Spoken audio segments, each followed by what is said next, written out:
Right, class, so we're going to move on and see 7.1c, right? Okay, there are actually two conditions you need to fulfill in 7.1c. Now, see the first case, it says that you need to be in the country in that basis year for period or periods amounting in all to 90 days or more. Right, that's the first condition. That the year in question, you must have 90 days. And then it says that having been, with respect to each of any three of the basis year for the 4 year of assessment immediately preceding that year of assessment. So we are basically looking at your last 4 year, the last 4 year, any three of that last 4, you either a resident or you're in the country for at least 90 days. Right, this is a rule under 7.1c. Okay, that's the rule under 7.1c. Now, so we have a short example here which basically explains to us that Simon was a resident for 2010 and 2011 but not a resident in 2012, and I've given you the number of stays. So if you look at the number of stays that he's in the country is 100, 12 day, 120, 77 and 92, and now I would like you to determine that whether Simon is a resident for 2013 as well as for 2014. Now see, for 2013, remember there are two conditions. Now the first condition is you must have at least 90 days. See here, 90 days. Now you only have 77. So will you be a resident using 1C for 2013? The answer is no, because you don't have minimum 90 days in 2013. Right, then what about 2014? Now let's move on to 2014. Okay. See, the first condition we need for 2014 is you must have a minimum of 90 days in that year. And of course, you have it. So the first condition is met. Now what's the next condition? Now the next condition says that any three for the 4 year of assessment immediately preceding to that 2014, you're either a resident or you're in the country for at least 90 days. So you must be looking back into the last 4 years. So now we are referring to 2014. So look back into the last 4, which is 10, 11, 12 and 13. Now in the last 4 years, now we have decided that you're not a resident here. So in the last 4 years, you're resident for 2 years. And you're also non-resident for the remaining 2 years. So we need any 3. So you fulfill 1. Now for these 2 years that you're not a resident, you need to have at least 90 days. So check the days. This is 180. So you fulfill the 90 days requirement. So if that's the case, you've got 3 out of 4. So that 3 out of 4 fulfilled. If that's the case, we can say that 2014 you become a resident by virtue of 7.1c. Follow? Right, so we're going to come to the last rule here under 7.1, which is what we call as 7.1d. Now basically 7.1d says that you're going to be a resident when he's a resident for the basis year for the year of assessment following that particular year. The YA following that year. So we are referring to the next year. Okay, so in a simpler way, we understand as the next year. And at the same time, they say you've been sole resident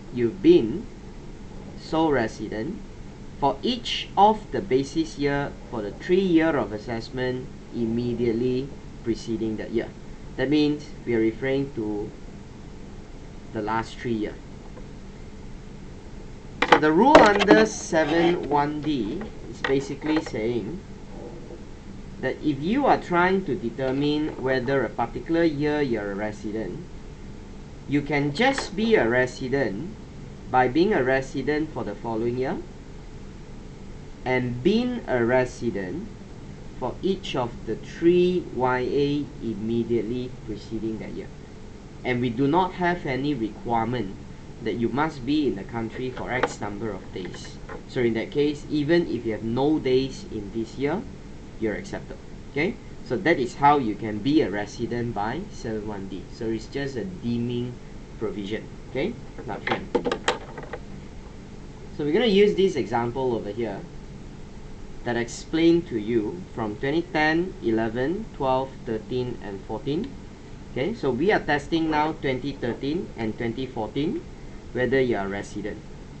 Now 2013 and 2014, okay, to use 7(1)(c) over here, you're in the country for just 30 days. So if that's the case, you're going to fail the condition for 1C for 2013. See, the minimum requirement you need over here is 90 days, you see. So 7(1)(c), you fail that. So how about 7(1)(d)? Now to do 7(1)(d), you will actually need to see the following year. So now this is an unknown because you are still in 2013. So let us just wait and see what is for 2014 over here. Now, so 2013, 2014, you fail 7(1)(c). So you're still waiting for 2004, 21/4 to determine whether you're resident. Now to determine residence for 21/4 using 1C, the first condition is you need to have at least 90 days. And if you see over here, you have that 90 days. And the second condition is 3 out of 4. So in the 3 out of 4, you can see from the pattern that you've been given over here, these are the 4 year. So in any of these 3 year, we can notice that you're resident, resident, resident. So in that case, it doesn't matter what happened to you in 2013, you have also fulfilled condition in 1C. So once you fulfilled condition in 1C, that means for 2014, you become a resident. Now, so once you're a resident for 2014, now you probably will notice that if you turn resident in 2014, and because you've been resident for 10, 11, and 12, then you're going to be a resident now for 2013. And why? Because of 7(1)(d). Right, so basically that's how you apply the rules under 7(1)(c) as well as 7(1)(d). Okay?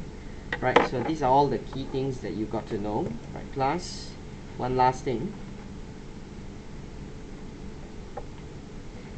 Now you see in section 7(1), we need to determine resident by looking at the number of days the individual is in the country.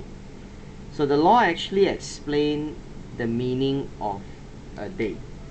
Now if you see the law says that an individual will be deemed to be in Malaysia for a day if he is present in Malaysia for part of that day.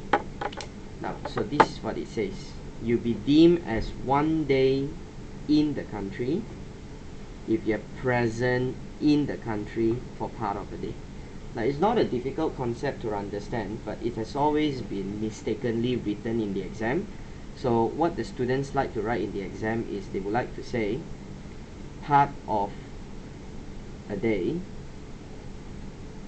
is deemed as 1 full day. Now this has always been written in the exam answers by the student. Okay, part of a day is deemed as 1 full day. Now if you look at their understanding, probably when you speak to a person, they will probably make a wild guess and say that when you say part of a day is deemed as 1 full day, they're referring to part of a day you're in the country is 1 full day in the country. But when you write like this, technically this statement has no meaning, because when you come into the country for part of a day, you're actually having one part in the country and you're having another part outside the country. So which part that you're referring to? So that's why to be more accurate, you have to say that the part of a day you're in Malaysia is deemed as one full day that you're in Malaysia. Okay, so it's a very important statement to make sure that you actually reached the correct meaning. Alright class, so 7.1a to 7.1d, so I finished that in all that 3 videos.